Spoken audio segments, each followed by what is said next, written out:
అందరికీ నమస్కారం. రేపే కార్తీక పౌర్ణమి. కార్తీక పూర్ణిమ. కార్తీక మాసంలో వచ్చే ఈ పౌర్ణమి అంటే హిందువులకి ఎంతో పవిత్రమైన రోజు. కానీ ఈ పరమ పవిత్రమైన రోజు వెనుకున్న నేపథ్యం, ప్రత్యేకతలు ఏమిటి? ఈ వివరాలు మనం ఈ వీడియోలో తెలుసుకుందాం. కార్తీక మాసంలో వచ్చే ఈ పౌర్ణమి అంటే మన హిందువులకు ఎంతో పవిత్రమైన రోజు. శివుడు, శ్రీ మహావిష్ణువులని ఎంతో భక్తి శ్రద్ధలతో పూజించి వారి అనుగ్రహం పొందేందుకు ఈ కార్తీక మాసం కన్నా పవిత్రమైనది మరొకటి లేదని పురాణాలు చెబుతున్నాయి. అందుకే ఈ కార్తీక మాసములో కానీ ప్రత్యేకంగా ఈ కార్తీక పౌర్ణమి రోజున శివాలయాలు, విష్ణు ఆలయాలలో నెలవైన పుణ్యక్షేత్రాలలో భగవంతుడిని దర్శించుకోవాలనుకునే భక్తుల తాకిడి అధికంగా ఉంటుంది. ఇదే కార్తీక మాసాన్ని ఒక్కో ప్రాంతంలో ఒక్కో విధంగా పిలుస్తుంటారు. వారణాసి లాంటి ఉత్తర భారత ప్రాంతాల్లో ఇదే రోజుని దేవ దీపావళి, దేవ దివాళి అని అంటుంటారు. ముఖ్యంగా ఈ రోజున వారణాసిలోని గంగానది ఒడ్డున ఉన్న ఘాట్లు అన్ని దీపాల అలంకరణతో శోభాయమానంగా వెలిగే దృశ్యం చూపరులని కట్టిపడేస్తుంది. అలాగే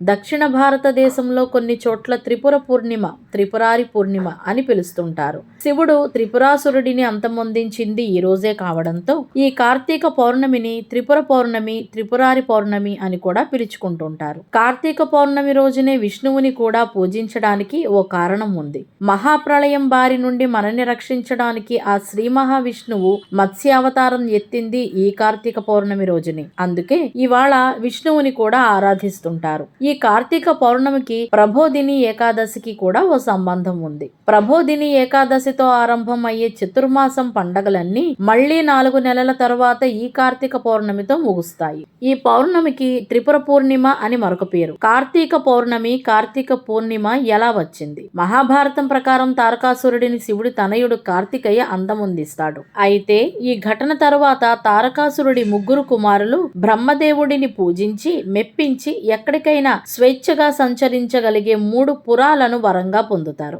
ఎవరి వల్ల మరణం లేకుండా వరం కోరారు. అది సాధ్యం కాదన్నాడు బ్రహ్మ.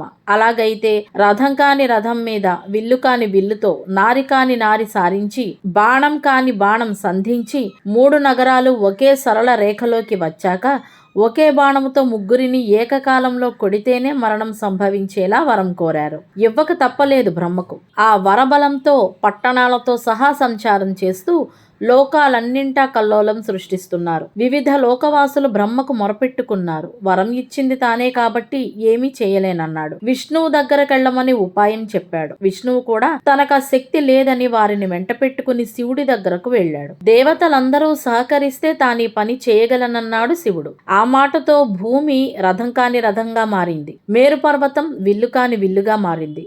ఆదిశేషుడు అల్లెతాడు కాని అల్లెతాడుగా, శ్రీ మహావిష్ణువు బాణం కాని బాణంగా మారారు. వీరందరి సమాహార శక్తితో శివుడు త్రిపురాసురులను, 3 పట్టణాల యజమానులైన రాక్షసులను సంహరించాడని, అందువలన ఈ పేరు వచ్చిందని పురాణ కథనం. కార్తీక పౌర్ణమి రోజున నదీ స్నానం ఆచరించి ఆ పరమశివుడిని పూజించి రోజంతా ఉపవాసం ఉండటం భక్తులకు ఆనవాయితీ. కార్తీక పౌర్ణమి రోజున నదీ స్నానం చేస్తే శరీరానికి ఎన్నో శక్తులు చేకూరుతాయని, అందులోనూ పవిత్రమైన నదుల్లో ఈ నదీ స్నానం చేసిన మరింత పవిత్రతని, పుణ్యంని చేకూరుస్తుందనేది భక్తుల బలమైన విశ్వాసం. అందువలనే కార్తీక పౌర్ణమి రోజున ప్రసిద్ధ శైవ క్షేత్రమైన వారణాసి భక్తుల రాకతో కిటకిటలాడుతుంటుంది. దీపారాధన. ఇంట్లో తులసి మొక్కకు కానీ లేదా దేవాలయాల్లో కానీ ఇవాళ దీపారాధన చేస్తే మరింత పుణ్యం, పూజా ఫలం దక్కుతుందని పురాణాలు చెబుతున్నాయి. కొంతమంది కార్తీక పౌర్ణమి రోజున 365 దీపాలు వెలిగిస్తుంటారు. దీనికి అర్థం సంవత్సరంలో ఒక్కో రోజుకి ఒక్కో దీపం చొప్పున అన్ని దీపాలు ఈ పరమ పవిత్రమైన రోజే వెలిగించి మీ అనుగ్రహం కోరుకుంటున్నాను దేవా అని. సత్యనారాయణ వ్రతం. సత్యనారాయణ వ్రతం జరుపుకోవడానికి కార్తీక పౌర్ణమి కన్నా అతి పవిత్రమైన రోజు మరొకటి లేదు అని పురాణాలు చెబుతున్నాయి. అందుకు కారణం ఆ శ్రీ మహావిష్ణువుకి ఈ కార్తీక పౌర్ణమి అతి ప్రీతిపాత్రమైనది కావడమే. అందుకే మిగతా రోజుల్లో సత్యనారాయణ వ్రతం చేయడం కన్నా కార్తీక పౌర్ణమి రోజున చేసే వ్రతానికే పూజా ఫలం అధికమని అంటుంటారు పెద్దలు. ఏకాదశి రుద్రాభిషేకం. ఈ రోజు శివనామస్మరణతో మోగిపోయే ఆలయాలన్నింటిలో సర్వసాధారణంగా కనిపించేది ఏకాదశి రుద్రాభిషేకం. 11 సార్లు రుద్ర చమకం లేదా శివనామస్మరణతో శివుడిని అభిషేకించడమే ఈ ఏకాదశి రుద్ర అభిషేకం ప్రత్యేకత.